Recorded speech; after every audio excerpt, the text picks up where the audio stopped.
Baik, shalom. Ini mendadak sekali.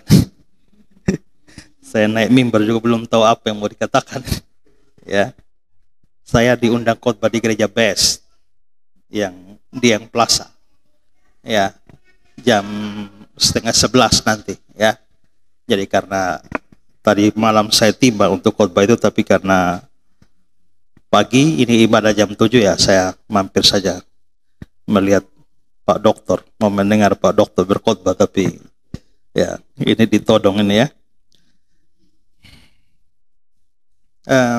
Saya tadi juga sudah kirim salah satu slide khotbah ke Ibu Mar, tapi berhubung ini saya lihat ada perjamuan lagi, jadi saya ganti aja khotbahnya ya. Oke. Mungkin slide yang baru saya sudah kirim kalau memang bisa di ini, tapi mungkin saya tidak ikut semua karena mungkin waktu. Tapi mari kita lihat Galatia pasal 3 ayat 10 sampai 13. Galatia 3 ayat 10 sampai ayat 13. Kalau sudah kita perhatikan Galatia 3 10 sampai 13. Karena semua orang yang hidup dari pekerjaan hukum Taurat berada di bawah kutuk. Sebab ada tertulis, terkutuklah orang yang tidak setia melakukan segala sesuatu yang tertulis dalam kitab hukum Taurat. Dan bahwa tidak ada orang yang dibenarkan di hadapan Allah karena melakukan hukum Taurat adalah jelas. Karena orang yang benar akan hidup oleh iman. Tetapi dasar hukum Taurat bukanlah iman, melainkan siapa yang melakukannya akan hidup karenanya. Kristus telah menebus kita dari kutuk hukum Taurat dengan jalan menjadi kutuk karena kita. Sebab ada tertulis, terkutuklah orang yang digantung pada kayu salib. Kalau perhatikan ayat 13, Kristus telah menebus kita dari kutuk hukum Taurat. Maka saya bisa kasih judul renungan pendek ini adalah ditebus dari kutuk. Nah, saudara-saudara, kalau kita melihat ayat ini, maka sebenarnya boleh dikatakan bahwa semua manusia itu ada di bawah kutuk, atau boleh dibilang kita semuanya adalah manusia terkutuk. Tanpa terkecuali. Tapi kalau kita mengatakan demikian, mungkin kita merasa, mengapa harus demikian? Dan kita ini menjadi orang yang dikutuk.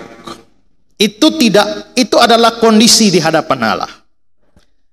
Kadang-kadang kita berpikir, sekarang kalau lihat orang, usahanya bangkrut, istrinya meninggalkan dia, anaknya bejat, ya, rumah terpaksa dijual, mobil terpaksa dijual, lalu kena sakit kanker, lalu dokter angkat tangan tidak bisa sembuhkan.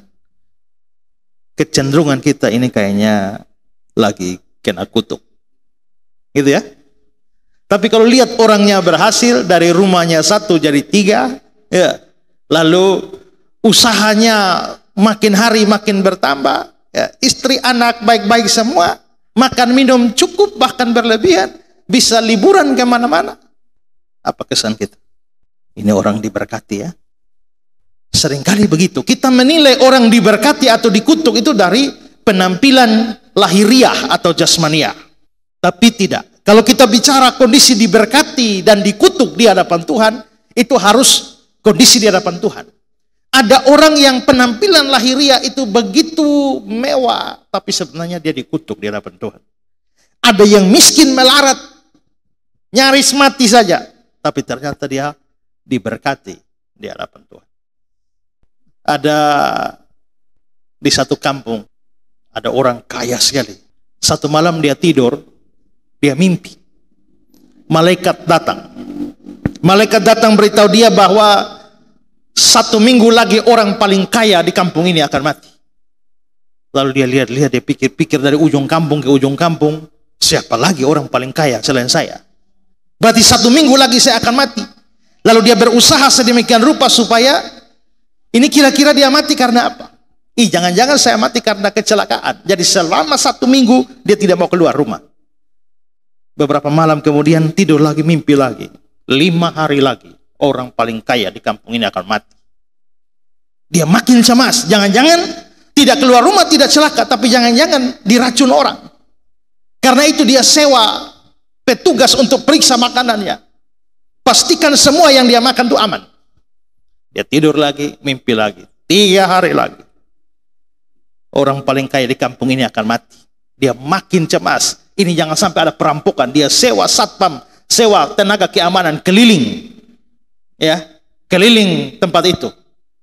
Tapi dia tidur lagi, lalu mimpi lagi. 1 hari lagi.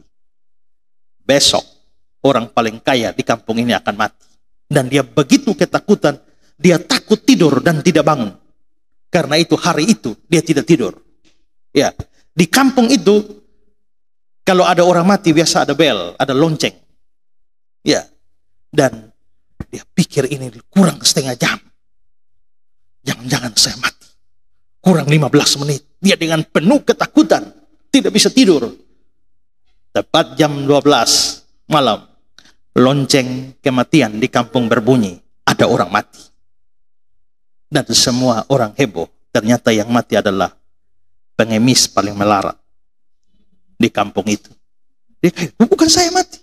Tapi mimpi bilang orang paling kaya di kampung ini mati. Rupanya bagi dia, dia orang paling kaya di kampung ini.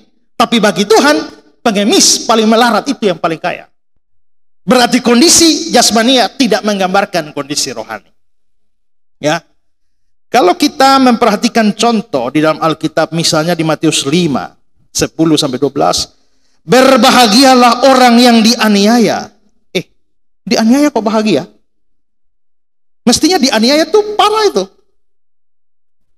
Berbahagialah, makarios dalam bahasa aslinya, dalam bahasa Inggrisnya blessed, diberkatilah. Jadi ayat itu berbunyi, diberkatilah orang yang dianiaya.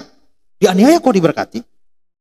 Lalu selanjutnya ayat 11. Diberkatilah kamu karena kamu dicela dan dianiaya. Loh, dicela dianiaya kok diberkati? Dan kepadamu difitnah, dianiaya. Difitnah kok diberkati? Mestinya difitnah tidak enak. Nah, ini menggambarkan bahwa kondisi jasmania bisa dianiaya, bisa dicela, bisa difitnah, bisa dinista, tapi di hadapan Tuhan dianggap diberkati. Ya. Nah, karena itulah maka itu merupakan kondisi di hadapan Tuhan. Oke. Sekarang mari kita melihat siapa sih orang yang dikutuk Tuhan. Dalam teks kita Galatia pasal 3 ini itu menunjukkan beberapa kelompok orang yang dikutuk. Pertama, orang yang dikutuk itu adalah orang yang tidak melakukan firman Tuhan. Perhatikan di ayat 10b dari ayat teks Galatia 3 tadi. Terkutuklah orang. Saya baca ayat ini coba meloncat beberapa kata. Terkutuklah orang yang tidak melakukan yang tertulis dalam kitab hukum Taurat. Jadi orang yang tidak melakukan apa yang tertulis dalam kitab hukum Taurat terkutuk. Apakah kita melakukan? Kalau enggak, kita terkutuk. Tapi ada kelompok kedua yang juga terkutuk. Next. Orang yang kalau tadi tidak melakukan, itu terkutuk. Tapi yang kedua ini, yang melakukan tapi tidak terus-menerus. Coba lihat ayatnya, Galatia 3. Terkutuklah orang yang tidak setia melakukan. Ya, tidak setia. Di dalam Alkitab bahasa Inggris NIV, dia bilang, terkutuklah. Ada kata-kata not continue to do. Terkutuklah orang yang tidak terus-menerus melakukan. Jadi, melakukan firman Tuhan, itu tidak terkutuk. Tapi kalau melakukannya tidak terus menerus, itu terkutuk. Oke, saya nanya, Bapak Ibu, pernah memberikan persembahan, persepuluhan? Pernah? Puji Tuhan. Selalu berikan persembahan persepuluhan? Atau ada macetnya? Kalau ada macet satu kali saja, terkutuk. Pernah jujur? Selalu jujur? Terkutuk. Pernah doa pagi? Selalu? Terkutuk. Pernah sabar? Pernah. Selalu sabar? Terkutuk. Jadi yang pertama tadi tidak melakukan, terkutuk. Tapi yang kedua ini melakukan tapi tidak terus menerus, itu juga terkutuk. Saya ini pernah naik motor, pas mau masuk di jalan umum begini, ada satu kendaraan lewat, motor lewat, hampir tabrakan. Jarak dekat, di sini, saya di sini. Waktu hampir tabrakan, dia lihat saya juga lihat dia. Ya, dia tidak bergeming, saya juga tidak bergeming. Dalam hati saya, lu mau apa? Tiba-tiba dia mendekat. Dia mendekat pada saya. Dan dia meludah satu kali, hantam di wajah saya. Lalu dia balik motor, dia lari. Begitu dia lari, saya juga putar motor, saya kejar dia, hari dia mati. Tapi sementara kejar mengejar, begitu tiba-tiba saya teringatlah hambamu, perkataan dari kayu salib, ya Bapa, ampunilah mereka. Akhirnya saya stop di jalan, dan saya, ya Bapa, ampunilah dia, karena dia tidak tahu apa yang diperbuat. Haleluya, hari itu saya sabar. Puji Tuhan. 1 minggu kemudian, saya dengan keluarga pergi liburan di satu kampung. Pulang sudah maghrib. Sudah maghrib dan kendaraan-kendaraan mulai menyalakan lampu, termasuk saya. Tapi saudara, tiba-tiba satu motor dari sana, dia memakai lampu jauh. Dan itu menghalangi penglihatan saya. Sama sekali saya nggak bisa lihat jalan. Begitu dia lewat, saya langsung bentak, lampu! Terus saya jalan terus. Tahu-tahu motornya balik kejar saya. Lalu dia bilang, lu bilang apa? Saya bilang lampu. Jadi bilang, lalu mau apa? Mau apa juga? Saya lagi dengan keluarga saya, dengan papa mama saya di rumah dipanggil kakak. Ya, begitu dia mau apa? Saya langsung lompat turun dari mobil, saya pergi ke belakang, ambil kursi roda, menghadap itu orang. Mau apa kau? Lalu mama saya teriak dari dalam mobil, kakak jangan, ingat kakak pendeta, persetan dengan pendeta. Mau apa kau? Ya, untung ada orang melerai, kalau tidak bocor. Tapi hari itu saya sadar, minggu lalu saya baru seperti Yesus.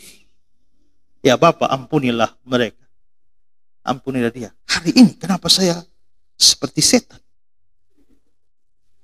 Saya pernah sabar, tapi ternyata tidak selalu sabar.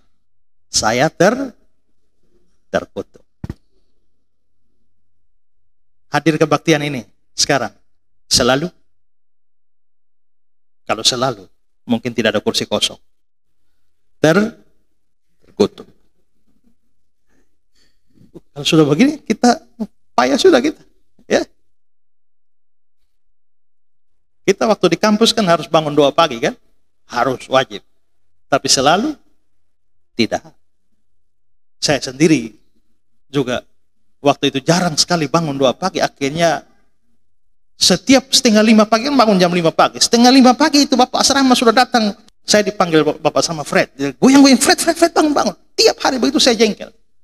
Akhirnya jam 4 pagi saya bangun. Saya susun baik-baik itu bantal. Seperti orang tidur. Lalu saya tutup dengan selimut. Supaya menjebak Bapak asrama. Ya, 4:30 dia bangun. Dia datang dan dia goyang-goyang. Fred. Saya sudah sembunyi di belakang lemari. Dan saya begitu lucu karena dia menggoyang-goyang bantal, saya ketawa. Saya ketawa, dia tahu. Akhirnya saya dipanggil dan ditegur. Tapi berarti terkutuk. Tidak taat, terkutuk. Taat, tapi tidak terus, terkutuk. Yang ketiga, melakukan firman Tuhan, tapi tidak semua. Ini juga terkutuk. Coba lihat ayatnya. terkutuklah orang yang tidak setia melakukan segala sesuatu. Coba lihat Alkitab bahasa Inggris NIV. Ya. Who does not continue to do everything. Terkutuklah setiap orang yang tidak terus melakukan segala sesuatu yang tertulis dalam kitab ini. Berarti melakukan, tapi tidak semua, itu terkutuk. Coba banding dengan firman Allah yang hidup. Terkutuklah setiap orang yang melanggar salah satu hukum. Jadi, melanggar salah satu hukum, terkutuk. Kita bandingkan dengan Yakobus 2, 10-11. Sebab barang siapa menuruti seluruh hukum itu, turuti seluruh, mengabaikan satu bagian daripadanya. Jadi kalau misalnya, hukum Tuhan 100, melakukan seluruhnya, tapi mengabaikan satu, berarti lakukan berapa? Kalau hukum Tuhan 100, lakukan 99, minus 1, salah berapa? Baca baik-baik. Mengabaikan satu bagian daripadanya, dia bersalah terhadap. Jadi kalau hukum Tuhan 100, lakukan 99, langgar satu, salah berapa? Salah 100. Kenapa begitu? Sebab dia yang mengatakan jangan berzina, dia mengatakan juga jangan membunuh. Jadi jika kamu tidak berzina tapi membunuh, kamu juga menjadi pelanggar hukum. Nah, sekarang gini. Tidak melakukan, terkutuk. Melakukan tapi tidak terus, terkutuk. Melakukan tapi tidak semua, terkutuk. Orangnya sabar, sabar. Jujur, jujur. Rajin doa, rajin. Rajin baca Alkitab, rajin. Iri hati sama orang, tidak. Benci orang, tidak. Rajin melayani, ya. Persembahan, ya. Kunjungan, ya. Semua bagus. Kurang satu. Hutang lupa bayar. Terkutuk. Karena dia melakukan semua, abaikan satu. Jadi bagaimana supaya tidak terkutuk? Lakukan 100%, tidak boleh minus satu. Minus satu kau terkutuk. Jadi kau mau beramal saleh bagaimanapun, silakan. Tapi begitu minus satu, kau terkutuk. Karena itu, ya, tidak bisa. Tidak ada orang, di dunia ini ada banyak orang taat hukum Taurat. Tapi tidak pernah ada satu orang pernah taat semua hukum Taurat. Tidak ada. Musa pun yang dipakai menurunkan hukum Taurat, melanggar banyak juga. Salah satunya poligami. Ya. Maka William Barclay bilang begini, belum pernah dan tidak akan pernah ada seorang pun yang berhasil mentaati hukum Taurat secara sempurna. Belum ada. Ya. Tidak melakukan, terkutuk. Melakukan tapi tidak terus, terkutuk. Melakukan tapi tidak semua, terkutuk. Yang keempat, orang yang berusaha untuk selamat dengan berbuat baik. Ya, coba lihat ayatnya. Karena semua orang yang hidup dari pekerjaan hukum Taurat berada di bawah kutuk. Saudara lihat kata-kata yang saya garis bawahi, hidup dari pekerjaan hukum Taurat. Apa maksudnya hidup dari pekerjaan hukum Taurat? Mau selamat dengan taat Taurat. Mau masuk surga dengan ketaatan kepada Taurat. Itu namanya mau hidup dari pekerjaan hukum Taurat. Bahwa ini benar. Hidup dari pekerjaan hukum Taurat dikontraskan dengan hidup dari iman. Coba lihat tabel saya ini, ya. Kalau di ayat 9 dibilang hidup dari iman. Tapi di ayat 10 hidup dari pekerjaan hukum Taurat. Ini berarti dua kontras. Berarti yang satu ini hidup dari pekerjaan hukum Taurat. Artinya mau selamat dengan taat kepada hukum Taurat. Itu artinya. Jadi orangnya mau taat supaya selamat. Itu justru terkutuk. Coba lihat firman Allah yang hidup. Dia bilang, dan orang yang menggantungkan keselamatannya kepada hukum Taurat, berada di bawah kutuk. Atau satu terjemahan lagi, ya, tetapi orang yang terus berusaha taat pada hukum Taurat supaya benar di hadapan Allah, dia terkutuk. Jadi, tidak taat, terkutuk. Taat tapi tidak terus, terkutuk. Taat tapi tidak semua, terkutuk. Taat supaya selamat, terkutuk. Jadi kalau di pikiran saudara, kita harus rajin kebaktian supaya mati masuk surga, justru terkutuk. Mari kita rajin pelayanan supaya diselamatkan, terkutuk. Mari kita puasa supaya diselamatkan, terkutuk. Mari kita beramal saleh supaya diselamatkan, waktu mati diterima di sisi Tuhan, terkutuk. Semua usaha kita supaya selamat dengan amal saleh atau ketaatan pada hukum justru terkutuk. Nah sudah, kalau begini bagaimana coba? Tidak taat terkutuk, taat tapi tidak terus terkutuk, taat tapi tidak semua terkutuk. Mau taat supaya selamat, terkutuk juga. Terus kau mau lolos dari bagian mana? Dari lubang mana kau lolos? Gak ada. Kalau begitu, semua kita orang terkutuk di hadapan Allah. Dan tidak ada cara dari kita untuk melepaskan diri dari keadaan terkutuk itu. Kita boleh makan, minum enak, pekerjaan, kesehatan aman. Tapi saya bilang tadi itu kondisi di hadapan Allah. Jadi biar orang boleh mewah, tapi terkutuk. Semua mau miskin, mau kaya, terkenal, tidak terkenal, terkutuk semua. Agama apa saja terkutuk semua. Nah kalau sudah 4 itu sudah tidak membuat kita terlepas dari kutuk, terus gimana caranya? Solusinya? Nah ini yang kedua adalah Kristus menebus kita dari kutuk hukum Taurat. Lihat ayat 13. Kristus telah menebus kita dari kutuk hukum Taurat. Berarti satu-satunya cara lepas dari kutuk itu harus ada penebus. Harus ada penebus. Karena begitu taat supaya selamat, malah terkutuk. Kalau begitu sudah nggak ada solusi.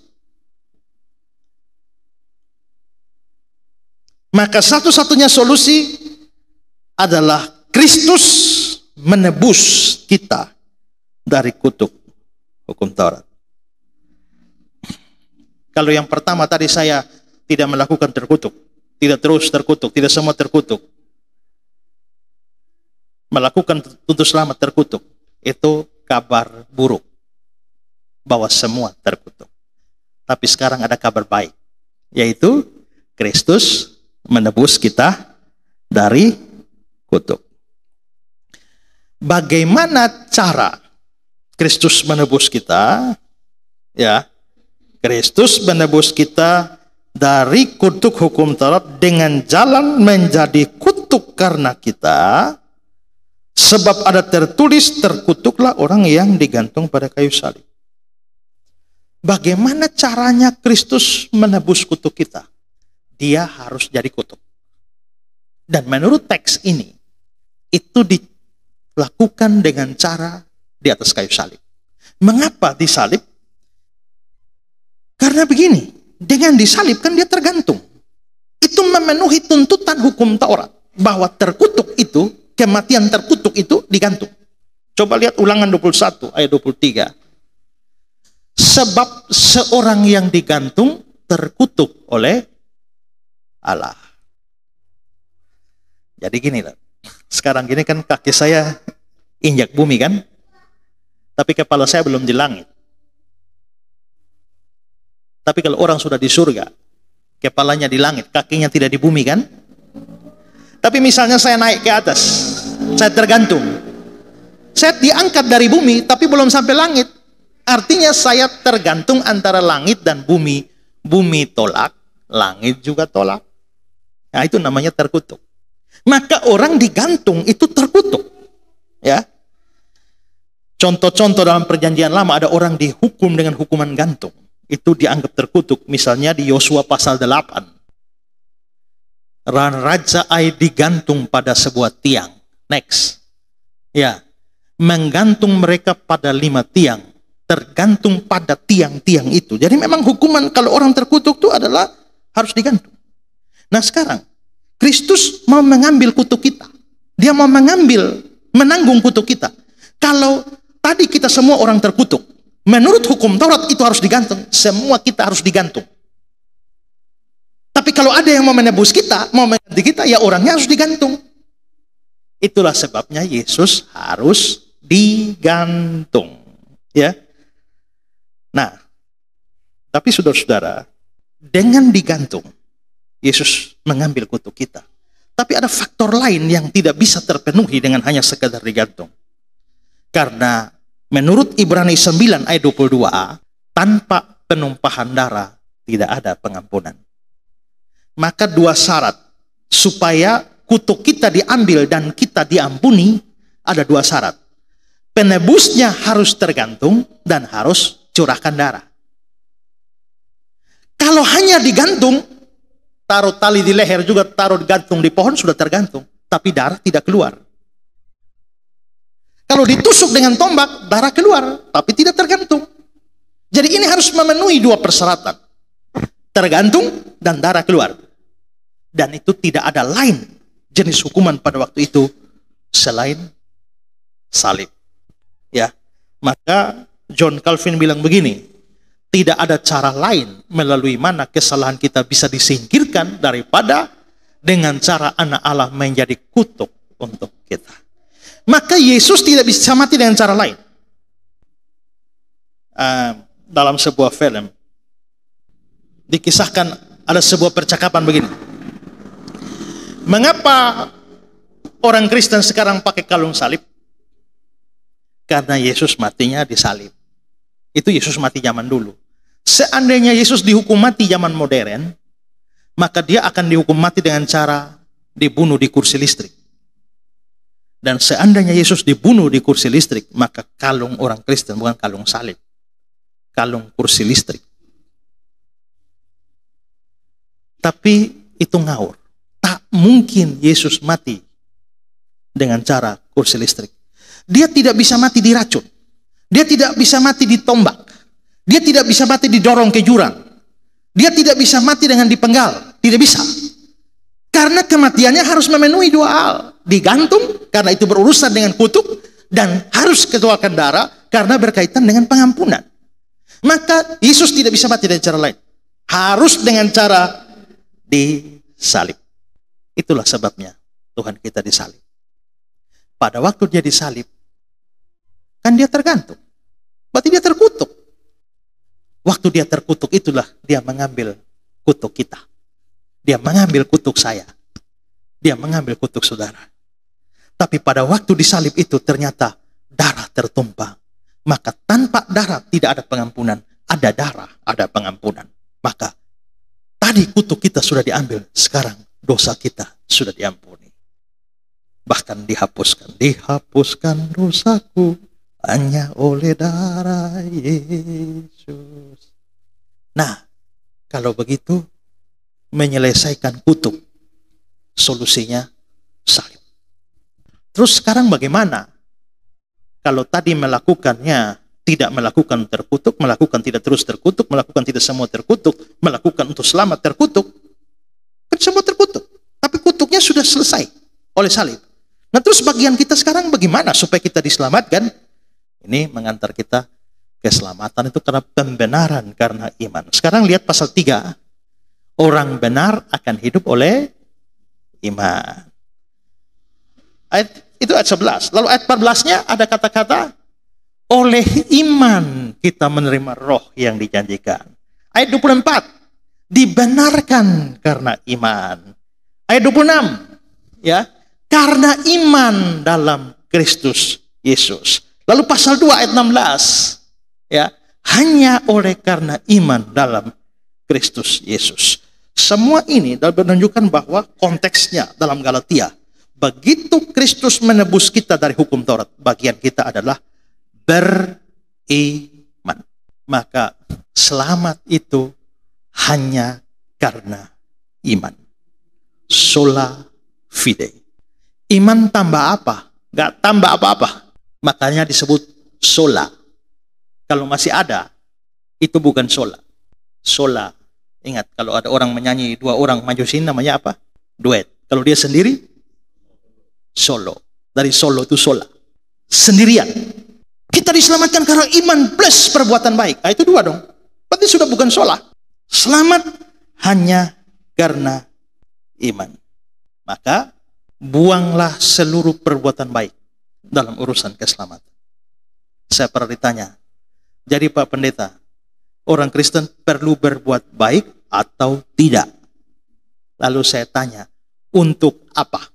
Kalau untuk keselamatan, kamu tidak perlu berbuat baik. Tapi untuk memuliakan Tuhan, kamu harus berbuat baik.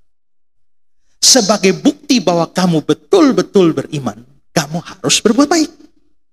Tapi untuk selamat, nggak perlu. Tidak perlu tambah.